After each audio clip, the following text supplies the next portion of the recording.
Welcome to the Flow Tracy Money Order Commentary. This is Owen Tracy recording. It's 3:46 p.m. That is Central Time. Today is April 8th. Well, today we had quite a bit of volatility returning into the markets. We had Asia rebounding quite strongly, particularly Japan today up over 6%. And the majority of European markets were in positive territory, most above 2% on the upside, but below 3%. Then we got into the US trading session, and we had an initial rally which quickly gave way to declines, and it was led lower by the Nasdaq down about 2%, and then the Canadian market down about 1.5%, Brazil down about 1.3%, Mexico relatively unchanged. I think a lot of the bigger questions, though, focus on the bond markets because yields, having spiked higher yesterday, continued higher. And then there's the broad question about which direction are currencies likely to trade in, because the offshore renminbi moved to a new reaction low in here today. Then the Indonesian rupiah was down 1.8%. The Brazilian real also in negative territory.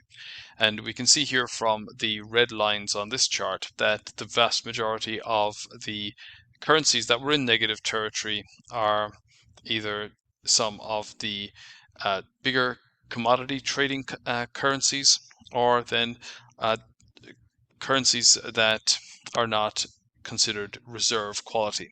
Then the better performers are the Swiss franc, the Swiss franc and the Japanese yen. But then the euro and the pound and the Taiwanese dollar were also in positive territory, and the ruble is still relatively unchanged and holding in positive territory. Then the Taiwanese dollar was also up.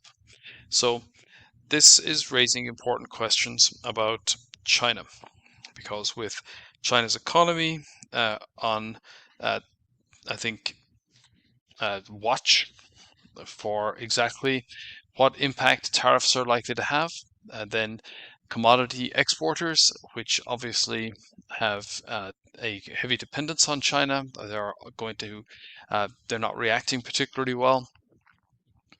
And then there is the bigger question from the perspective of stock market valuations.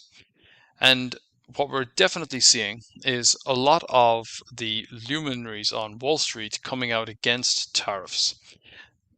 And I do wonder what they were thinking when they were supportive of tariffs in the first place. So we're going to find out tomorrow, because President Trump is either going to follow through and impose the tariffs tomorrow, or he's going to roll them back, or he's going to pick countries that are going to have to pay the tariffs and then forego that for others. We're going to find out tomorrow, and that is going to be a big, significant factor in just how durable any bounce